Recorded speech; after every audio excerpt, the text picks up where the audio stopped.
ይህ ሁሉ ልማት የተሰራው በደላሎች እጅ የነበረን መሬት ቀምቶ ከዛስ 23 ህገወጥ ካርታዎች መክነው ነው። የሸሸ መሬት ተመልሶ መመለስ ብቻ አይደለም፣ ካርታው መክኖ ካርታው መምከኑ ብቻ አይደለም፣ ለአገልግሎት የሚውሉ ጠቃሚ ፕሮጀክቶች ሲሰሩበት ይበልጥ የሚያሰኝና የሚበረታታ ጉዳይ። ሲስተም ይዘረጋል። ሲስተም ተዘርግቶ ሲስተሙን የምታቆጣጠርበትን ደንብ ታበጃለህ። ደንብ ማበጀት ብቻም አይደለም፣ ባበጀው ሲስተም ተጠቅመህ ህገወጥነትንና ወንብድናን ትከላከላለህ። መከላከል ብቻ አይደለም፣ ተከላክለ ባገኘው ፍሬ ሌላ ፍሬ ለህዝብ ትቸራለህ። የትኛውንም አይነት ግድብ ኢትዮጵያ ውስጥ ኢትዮጵያ እንድትሰራ አትፈቅድም ግብጽ። እሻቲማ ከዚህ ቀደም በአባይ ውሃ ላይ አትገነቡም ያላችሁንም ገንብተናል አይደለም ሌላውን። ግብጽ በአባይ ውሃ ላይ አይሰራም ያለችውንም ሰርተናል አይደለም በሌላው ጉዳይ። ገና በአባይ ላይ ደግሞ ሌላ ግድብ ይሰራል። የሚገርመው እሱ ነው። ኢትዮጵያ በራሷ ሉዓላዊ ድንበር ውስጥ በራሷ ሀገር ለምትሰራው ማናቸውም አይነት ፕሮጀክቶች የየትኛውንም ሀገር ይሁንታ አትጠይቅ። በመንፈሳቸው ግድቡ ጉባ ላይ እንዳይቆም እልፍ ሴራ ከሺህ ሴራ ጋር ደምረው ሰርተው ነበር። እልፍ ሴራዎችን ከብዙ የተንኮል ስራዎች ጋር አብሮ አቁመው ነበር። ግን አስቀሩት አላስቀሩትም። በመንፈስ ብዙ ነገር ትላላችሁ፣ በአካል ግን ኢትዮጵያ ታቆመዋል። አልሲሲ ኢትዮጵያ እያለ ነው የሚቃዠው። ኢትዮጵያን እንዲፈራ በኢትዮጵያ ላይ እንዲቃዥ ኢትዮጵያ እንድታቃዠው የኢትዮጵያን መንግስት እንዲፈራ የሚያደርገው አንድ ጉዳይ ግን የራሱ የተሳሳተ ፖሊሲ ነው። በራሳችን ወደ ቀይ ባህር መምጣታችንን ምናምን ብቻ አይደለም፣ በኪራይ እየከፈልክ የምትጠቀምበትን ቦታ ለመበርበርና በራስ ቁጥጥር በራስ እይታ ስር ለማድረግ የሚሰራ ስራን እየሰራች እስራኤል በሶማሌላንድ በኩል ወደ ቀጠናው መምጣቷን የምትቃወም ሀገርም ናት ግብጽ። በጣም ነው የሚያስቀው። ሐሰን ሼህ መሐመድ በኢትዮጵያ ወታደር ጥበቃ ቪላ ሶማሊያ በሰላም ወጥቶ ይግባ፣ የሶማሊያ ድንበሮች ይጠበቁ፣ ሰላም ይሁኑ፣ የሶማሊያ ውስጥ ካልሸባብ ምናምን ደህንነት በኢትዮጵያ ሰራዊት ደም፣ በኢትዮጵያ ሰራዊት ዋጋ፣ በኢትዮጵያ ሰራዊት ጀግንነት ይጠበቅ። ነገር ግን ባህሩ ለኢትዮጵያ ሳይሆን ለግብጽ ይሁን። የዛሬ ዓመት ምናምን ተፈራርመው ነበር። የዛሬ ምናምን ወር ተፈራርመው ነበር። ደግሞ እንደገና አሁንም እየተፈራረሙ ነው። ምንድነው የፊርማ ናዳ? አንዱም ተግባር ላይ አልዋለም። ግብጽ እያንዳንዱን ነገር የምታደርገው ለፕሮፓጋንዳና አለሁ ለማለት ነው። ተግባር ያለው ነገር አትፈጽምም። ሰላም ጤና ይስጥልን ውድ ዮሐንስ ኮርነር ቤተሰቦች እንዴት አላችሁ ወይ? አለን እኛ ዮሐንስ ኮርነር ዛሬም ሰዓትና ጊዜውን ጠብቆ ወደ እናንተ መድረሱን ጀምሯል። ዛሬም በቆይታችን አበይት ፖለቲካዊ ጉዳዮችን፣ አሁናዊ ክስተቶችን፣ ቀጠናዊ ሁነቶችን በራሳችን ቋንቋ በራሳችን መንገድ እንመለከታለን፣ እንፈትሻለን፣ እንበረብራለን። ዮሐንስ ኮርነርን ላይክ፣ ሼር፣ ሰብስክራይብ አድርጋችሁ እንድትጀምሩ ጠይቄ ነው የምጀምረው። ቪዲዮቻችንን ወደ ተለያዩ የቴሌግራም ግሩፖችም እንዲሁ ሼር ብታደርጓቸው የበለጠ ተደራሽ እንድንሆን ስለሚያግዘን እሱ እንድታደርጉልን ጠይቄ እጀምራለሁኝ። ዛሬ በቆይታችን አስደማሚውን ተግባር በአዲስ አበባ የተሰራውን በደላሎች እጅ የነበረን መሬት ቀምቶና ነጥቆ 23 ህገወጥ ካርታዎችን አምክኖ የተሰራውን ስራ የምንመለከትና የምናይ ነው የሚሆነው። ይህም ብቻ አይደለም፣ የግብፅን ዛቻና ማስፈራሪያ፣ የአፍሪካ ህብረትን ቁርጥ ያለ ውሳኔ በቆይታችን የምናነሳ ይሆናል። በድጋሚ ላይክ፣ ሼር፣ ሰብስክራይብ አድርጋችሁ እንድትጀምሩ ጠይቄ እጀምራለሁ።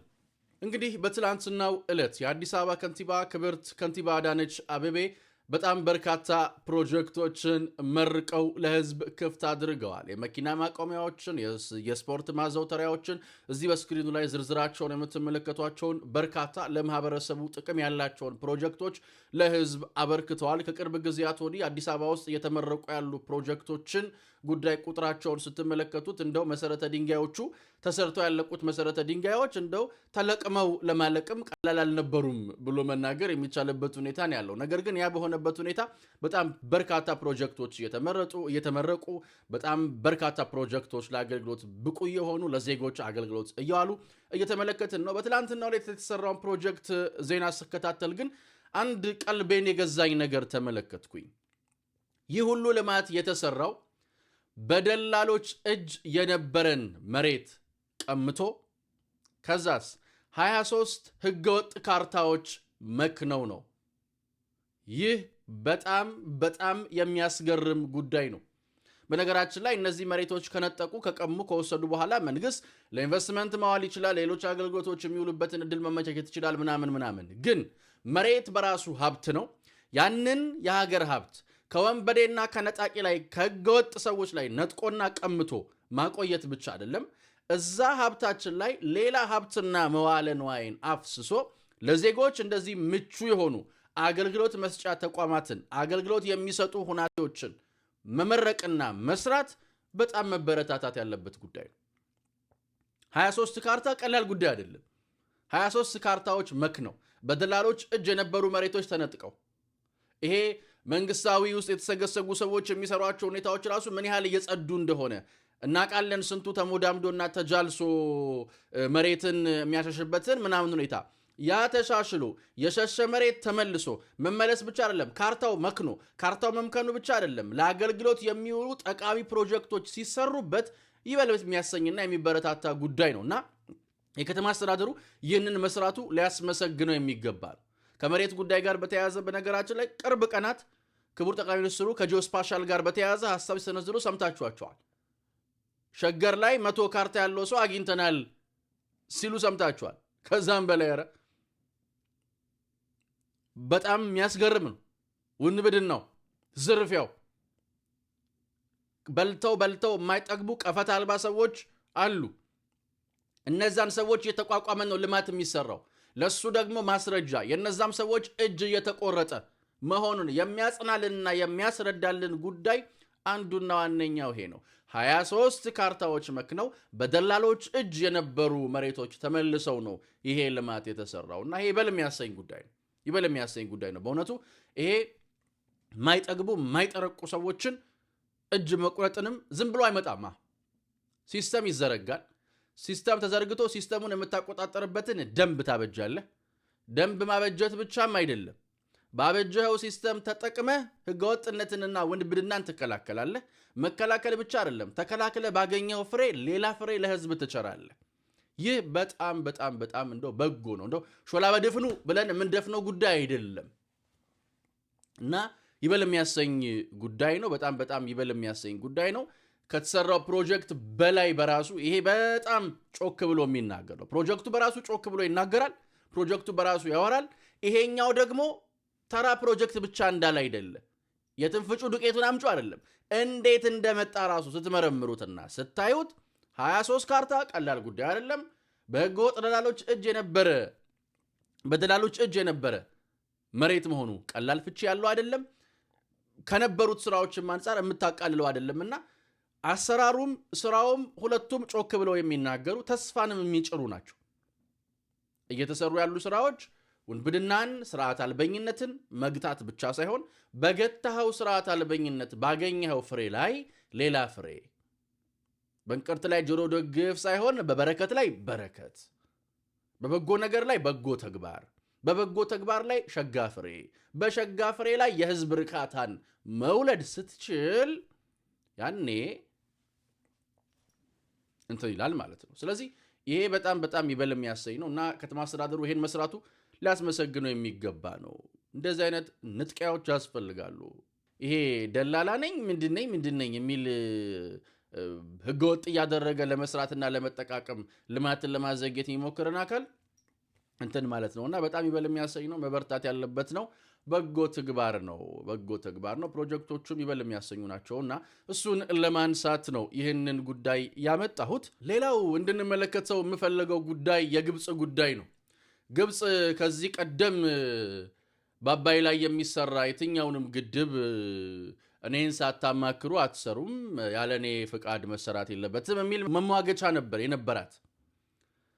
አሁን በጣም በሚገርም ሁኔታ ኤኒ ኒው ዳም ብላለች። ስቲ ኤኒ ኒው ዳም ማለት የትኛውንም አይነት ግድብ ኢትዮጵያ ውስጥ ኢትዮጵያ እንድትሰራ አትፈቅድም ግብጽ። እሻቲማ እሻትሉማ በአባይ ውሃ ከማለት ዘለላችሁና ጭራሽ ወደዚህ መጣችሁ። እኔ ግብጾች እኮ ይገርሙኛል ማለት እኔ ምን አይነት ምን አይነት ሰዎች ናቸው? አልሲሲ የሚሰራው ፕሮፓጋንዳ እኮ ይገርማል። እኮ ይሄ ምንድነው? ላፍም የሚባል ነገር ብለፊንግም እኮ አይነት አለው። አይነት አለው። እንዲህ አይነት ምን አይነት ነው? ምን አይነት ቡቡዜላነት ነው ይሄ? ማለት ከዚህ ቀደም በአባይ ውሃ ላይ አትገነቡም ያላችሁንም ገንብተናል አይደለም ሌላውን። ግብጽ በአባይ ውሃ ላይ አይሰራም ያለችውንም ሰርተናል አይደለም በሌላው ጉዳይ።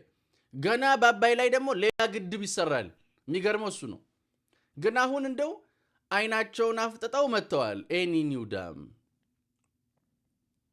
በጣም እኮ ነው የሚገርሙት። ለዚህ ብዙ ሩቅ አንሄድም። ከአንድ ወር ምናምን በፊት የኢትዮጵያ ውጭ ጉዳይ ሚኒስትር መስሪያ ቤት የሰጠው መግለጫ አለ። በመግለጫው ላይ ኢትዮጵያ በራሷ ሉዓላዊ ድንበር ውስጥ በራሷ ሀገር ለምትሰራው ማናቸውም አይነት ፕሮጀክቶች የየትኛውንም ሀገር ይሁንታ አትጠይቅ፣ ማንንም ፍቃድ አትጠይቅም። ምክንያቱም ኢትዮጵያ ሉዓላዊት ሀገር ናት፣ ሰቨርኒ ናት። ይህንን ማወቅ ያስፈልጋል። ይህን የኢትዮጵያ ሉዓላዊነት በአካልም በመንፈስም እጥሳለሁ ብለህ ከሞከርክ ከጎን ታገኘዋለህ። መጣስ የቻለ የለም። በነገራችን ላይ አንዳንዱን ጉዳያቸውን በአካልም በመንፈስም ብለን እንመለከተው እንችላለን። አሁን አባይን በመንፈሳቸው እንዳይገደብ አድርገውት ነበር፣ በአካል አልቻሉም። በመንፈሳቸው ግድቡ ጉባ ላይ እንዳይቆም እልፍ ሴራ ከሺህ ሴራ ጋር ደምረው ሰርተው ነበር። እልፍ ሴራዎችን ከብዙ የተንኮል ስራዎች ጋር አብረው አቁመው ነበር። ግን አስቀሩት አላስቀሩትም። በመንፈስ ብዙ ነገር ትላላችሁ፣ በአካል ግን ኢትዮጵያ ታቆመዋለች። በአካል ኢትዮጵያ ታቆመዋለች። ኢትዮጵያ ታጸነዋለች፣ አቁማም ታሳያለች። እና ይሄ የግብፅ አካሄድ በጣም በጣም መዘዝ ይዞብሽ ይመጣል ምናምን ይሄ ጩኸት ነው። ይሄን እየተቀበለ የሚያስተጋባ ሰው ካለ ይገርመኛል። የሚያስተጋባ ማለት በቃ ጉድፈላ ምናምን እያለ እንትን የሚል የግብፅ ተላላኪ ይገርመኛል። በነገራችን ላይ ግብፅ ጅቡቲ መጥቼ ተፈራረም ያለው ብላለች። ያው ጅቡቲ ላይ ወደብ ግብፅ እቃዎቿን የምታራገፍበት ምናምን። በነገራችን ላይ ግብፅ በዚህ ሰዓት የምታቃዣት የግብፅ ቅዠት ኢትዮጵያ ናት። አልሲሲ ኢትዮጵያ እያለ ነው የሚቃዠው።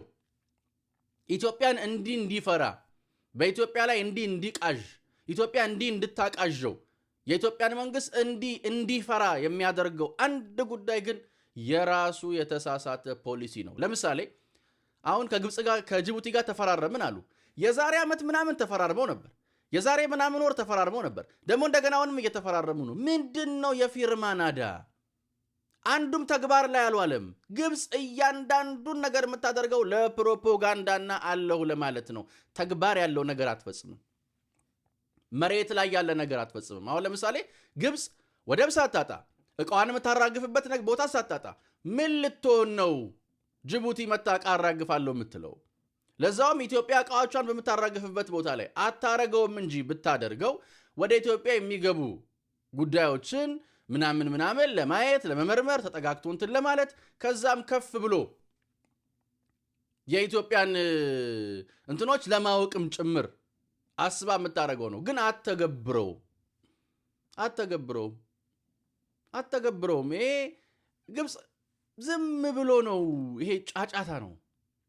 የሰነበተ የኖረ የሚኖር ጫጫታ እና ምንድነው ይሄ ዝም ብሎ የመፈራረም ጉዳይ ካልን አንደኛ የከረመ የግብፅ የቅዠትና የቆየ ስትራቴጂ አካል ነው። ሁለተኛው ይሄ ከቀይ ባህርና ከአባይ ጋር የተያያዘው ጉዳይ ነው።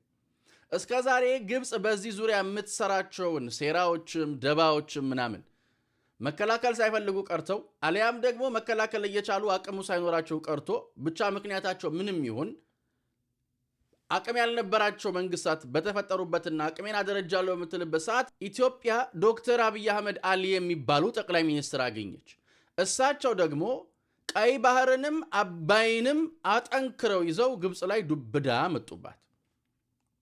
አሁን እዛ ሜዳ ትቃዣለች፣ እዚህም እየመጣች ዝም ብላ ላፋዩን ነገር ትላለች። እማትለው ነገር የላትም። ይሄ ሁሉ ነገር የሚመነጨው ይሄ ሁሉ ቅዠት የሚመነጨው ግን ከተሳሳተ የግብፅ ፖሊሲ ነው። ግብፅ በጋራ ጥቅምን የጋራ ምናምንን አታስቀድምም። ከስዊስ ካናል እስከ ኤደን ባህረ ሰላጤ ብቻዬን ነው የሚይዘው፣ ብቻዬን ነው የምቆጣጠረው፣ ብቻዬን ነው የምበላው የምትል ሀገር ናት። ዛሬ ያለችው ነጋት ደግምም ትቃዣለች። ባለፈው የናይል ተፋሰስ ሀገራት ጉባኤ ላይ ሲናገሩ የነበረውን ሰምታችኋቸዋል። የጋራ ተጠቃሚነት እንፈልጋለን ምናምን ይሉና የሆነ ግድብ እሰራለሁ ሲሉ አትነኩም። ፍየሏን ረዷት ግን ደም ጠብ እንዳይላት አይነት ፕሮፓጋንዳ ማለት ነው።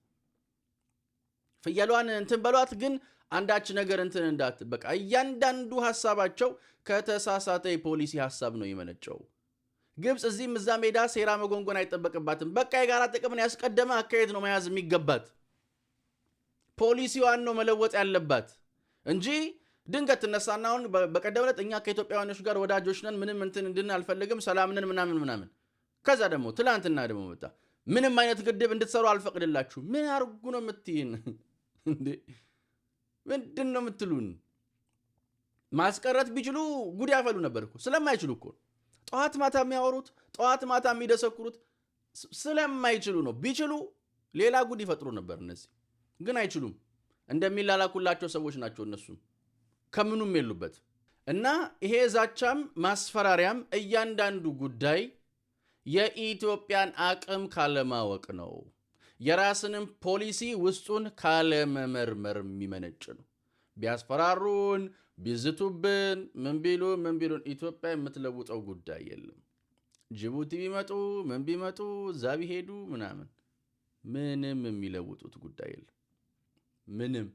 ይሄንን መርሳትም መዘንጋትም አያስፈልግም። እና እንግዲህ ጅቡቲ ድረስ እየሄደች ይሄንን ሴራ የምትደውር የምትጎነጉን የኢትዮጵያን ጉሮሮ አፍናለሁ ኤክስትሪም ሜዳ ማለት ነው። በኪራይ እንጠቀምበትን ወደብ ጭምር በራሳችን ወደብ ወደ ቀይ ባህር መምጣታችንን ብቻ አይደለም በኪራይ እየከፈልክ የምትጠቀምበትን ቦታ ለመበርበርና በራስ ቁጥጥር በራስ እይታ ስር ለማድረግ የሚሰራ ስራን እየሰራች እስራኤል በሶማሌላንድ በኩል ወደ ቀጠናው መምጣቷን የምትቃወም ሀገርም ናት ግብጽ። በጣም ነው የሚያስቀው። በጣም የሚያስቅ ነው። ግን እያንዳንዷን ነገር ስታይ አሁን ጅቡቲ ላይ የምታደርገውን አታረግም። ቅድም እንዳልኳችሁ አታረግም። ግን ይሄ በሆነበት ሁኔታ የአፍሪካ ህብረት አንድ ውሳኔ ወስኗል። የኢትዮጵያ መከላከያ ሰራዊት በሶማሊያ እንዲቀጥል ማለት ነው። እንግዲህ እንደምታውቁት ኢትዮጵያና የሶማሊያ መንግስትን በተስማሙት ስምምነት መሰረት እንደውም የሰራዊትም ጭማሪ ተደርጎ በዛ የኢትዮጵያ መከላከያ ሰራዊት እንዲቆይ እንትን ተብሏል። ግብጾቹ ያኔ እንሄዳለን እያሉ ነበር። አልሄዱም። እስካሁን አልመጡም። እሱ ዝም ብሎ ነው የምልህ። ለዚህ ነው ምንም አያረጉም። አልሲሲ ምንም አያረግም። ግብጽ ምንም አታረግም። እንዲህ ናት። ዝም ብላ ነው የምታወራው። አሁን የሚፈልጉት ምን መሰለ? ሶማሊያ በኢትዮጵያ ወታደር ትጠበቅ፣ ሰላም ትሆን። ሐሰን ሼህ መሐመድ በኢትዮጵያ ወታደር ጥበቃ ቪላ ሶማሊያ በሰላም ወጥቶ ይግባ። የሶማሊያ ድንበሮች ይጠበቁ፣ ሰላም ይሁኑ። የሶማሊያ ውስጥ ካልሸባብ ደህንነት በኢትዮጵያ ሰራዊት ደም፣ በኢትዮጵያ ሰራዊት ዋጋ፣ በኢትዮጵያ ሰራዊት ጀግንነት ይጠበቅ። ነገር ግን ባህሩ ለኢትዮጵያ ሳይሆን ለግብጽ ይሁን። እሺ አትሉማ? ሐሳባቸው እኮ እንደሱ ነው። በዛ ይጠበቅ፣ በዛ ይሁን። ነገር ግን ባህሩ ለማን ይሁን? ለግብጽ ይሁን። እንዲህ አይነት ፍርደ ገምድልነት አያስኬድም። ኢትዮጵያ ተጠብቀው ባህሩ ግን ለቱርክ ይሰጥ። ፍርደ ገምድልነት ነው ይሄ። ኢትዮጵያ ሶማሊያን ታስጠብቃለች ለራሷ ሰላምና ደህንነትም ስትል። ሐሰን ሼህ ይሄ ይገባዋል። ኢትዮጵያ ሶማሊያን የምትጠብቀው ለራሷም ሰላምና ደህንነት ስትል ነው። ይጠቅመናል፣ ስለሚጠቅምንም ጭምር ነው። ደህና ጎረቤትም ስለሆነን ጭምር ነው። ለቀጠናው ሀገራት ሁሉ ያለን ጉርብትና በጣም የሚገርም ነው። አሁን ለሱዳን በዚህ ሁሉ ትርምስ ውስጥ የኤሌክትሪክ ክፍያ አልከፈሉንም፣ ግን ችግር የለውም ብለን ዘና ሲሆኑ ይከፍላሉ ብላ ኢትዮጵያ እየጠበቀች ነው። ደግ ጎረቤትም ናት። ይህ ሁሉ በሆነበት ሁኔታ ላይ ነው ኢትዮጵያ ላይ የመጡ ሊሉ ይመክሩት እና የአፍሪካ ህብረት የተሰጠው መግለጫ በጣም እውቅናም ሰጥቷል ለኢትዮጵያ። በጣም ጥሩ ነው። ኢትዮጵያ የከፈለች ያለችውን ዋጋ እውቅና በመስጠቱም የአፍሪካ ህብረትን እናመሰግናለን። ቁርጥ ያለ ውሳኔም ደግሞ አስተላልፏል። እንግዲህ ግብጽ ትመጣለች እንዲህ ትላለች ስትሉ የነበራችሁ ሰዎች እንግዲህ ዋጡት። ምንም የሚለወጥ ነገር የለም ነው የምንለው። ምንም የሚለወጥ ነገር አለመኖሩ ብቻ ሳይሆን ለኢትዮጵያም ለቀጠናውም ለሶማሊያም ለሁሉም ጥቅም ኢትዮጵያ መኖሯ እንደሚጠቅም አምኖ የአፍሪካ ህብረት ይህን ውሳኔ ማሳለፉ በጣም ደስ የሚል ነው። መመስገኗም ሀገራችን ደስ የሚል ነውና ደስ ብሎናል። ይሄ ይበል የሚያሰኝ ጉዳይ ነው ለማለት ነው። እኛ ግን ሁሌም እንደምንለው እንደማይለወጥ አንድና ውድ ቃል አዲስ ትውልድ አዲስ ተስፋ፣ ሁሉም ጥሩ ይሆናል፣ ሁሉም በጎ ይሆናል፣ ሁሉም ሸጋ ይሆናል። የኔና የናንተ ሀገርም እንደ ልማዷ ታሸንፋለች፣ እንደ ልማዷ ድል ታደርጋለች፣ እንደ ልማዷ ከፍ ትላለች። ፈጣሪ ኢትዮጵያና ህዝቦቿን አብዝቶ ይባርክ። ውድ ዮሐንስ ኮርነር ቤተሰቦች ቸር ቆዩን። የነገ ሰው ይበለን። ቼርስ